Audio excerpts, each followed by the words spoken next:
दूर दूर से छितरेले ऐले सवन मुलुक के गांव से हमारे ही पुरखन पुरनियन गिरमिट के जाल में भरमैले, माया में डूब के आशा के गठड़ी मूड़ पर धरले, आजादी और बढ़ंती के अभिलाषा में। कोई काम की खोज में, कोई भूख और अकाल के डर से, और कितने जाति के फांसी के छुटकारा के लालसा में। बंधन तूर के खुद अपन इच्छा से या थोड़ा जबरदस्ती से गांव शहर के नाका में और काठी के पाले पर गए मैं। जब गांव में और काठी के डंका बजल की भैया नौकरी लोगे, अति बहाना सुन के पुरखन चल ऐले बस्ती के सिपाही खाना में। हिया हुकुम बैदराज से लेते लिखायल नाम एक छोटा डीपू में। 6 दिन के बाद चीनी चाले खाद गिरमिटियन गांव तियकते चपरासी के साथे साथ रेलगाड़ी पर बैठ के कलकत्ता में मुख्य डीपू में सबन के गोड़ धरान।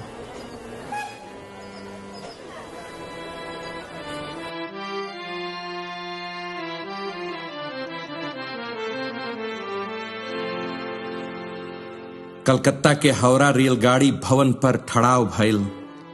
हिया से फिर पैदल या एक नैया में हुगली नदी के किनारे गार्डन रिच के मुख्य दीपू में पहुंचावा भइल। झोरी गठड़ी घाटी में बंधले भाषा और संस्कृति के साथ आते फिर दोबारा बैदराज के हुक्म से भइल स्नान नदिया में।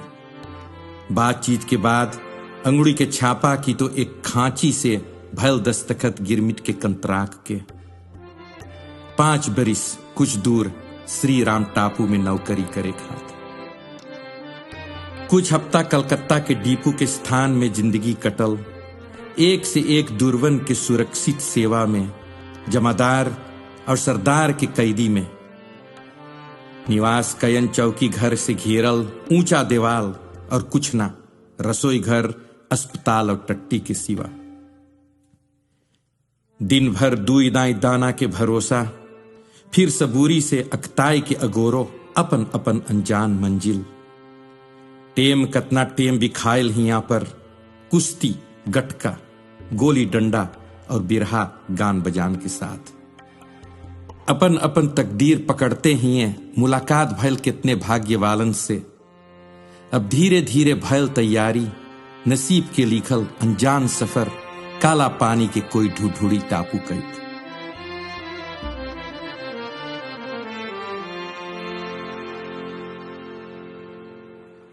गार्डन रीच नंबर 20 के घाट से छुटल कलकत्ता से जहाज। कतने पाल जहाज से छुटले और कतने भी बाफ जहाज के साथ। मेल चढ़ते सबके मिलल एक पटिंटी अपन अपन गटई में टांगे के। यही रहा सबन के निशाना, जौन में सबन की गिरमिटिया नंबर खुरचल रहा। छुटल प्राण कयन के आंस बहते, दिल एकदम ठंडान।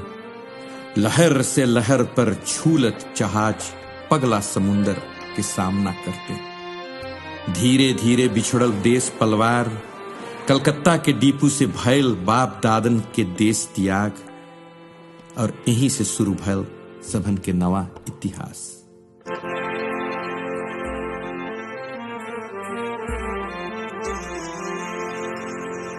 दाल भात रोटी या चूरा खैते कटल यात्रा जहाजियन के। प्रेम भाव के खोज में इकट्ठा रहते साथे भयल कितने से जहाजी के भयवादी। कोई अनजान अगामी के दशा ढकोलते, ठीक 3 महीना पाल जहाज से या 6 हफ्ता बाफ के जहाज से काला पानी पार करते एक हरियाली देश बुझान।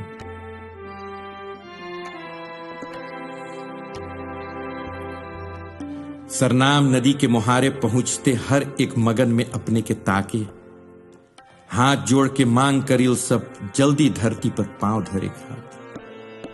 पानी पर किला के आंगन में भइल हर एक के निरीक्षण। तब छोटा बोट पर खेवत खेवत मरीन त्राप के घाट पहुंचावा भइल। यहीं से तुरंते कूली डीपू में भइल परनासी के मंझा के अगोरावा। 1-2 हफ्ता यहीं ठहरले, मिलल सबके एक प्रमाण लिफरत के नाम से। और फिर निकलने सबहन परनासी की ओर अपन अपन गिरमिट काटे।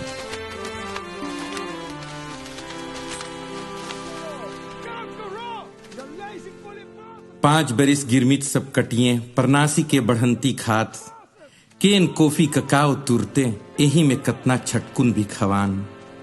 मर्दाना पाए लगभग 12 आना हर रोज, औरतन पहले 8 आना। हफ्ता में 6 रोज कस के काम भइल, खेत में 7 घंटा, कारखाना में 10 घंटा। घर बसल कूली लाइन्स में जौन रहा एक रकम के कंपू निवास। ई बेदेसिया मेहमानन खात 4-6 घर एक लाइन पर बनल रहा।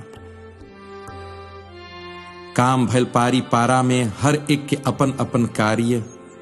सरदार के छपकी के आवाज सुनते भैल जगाई पचलहरा 4 बजे। खाए के बाद तैयारी भैल सबके खेत में 5:30 बजे से। पसीना चुवैते खूब काम भैल, अब घाम में डुबले। कतने बसा ले अपन अपन घर और शुरू भैल नवा जिंदगी परनासी के परछाई में अपन आजादी के अगोरते अगोरत।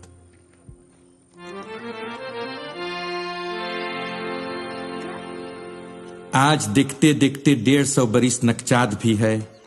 कतने औलाद हमार पुरखन पुरनियन के संतान अब चित्रान है दुई देश के हर एक कोना में।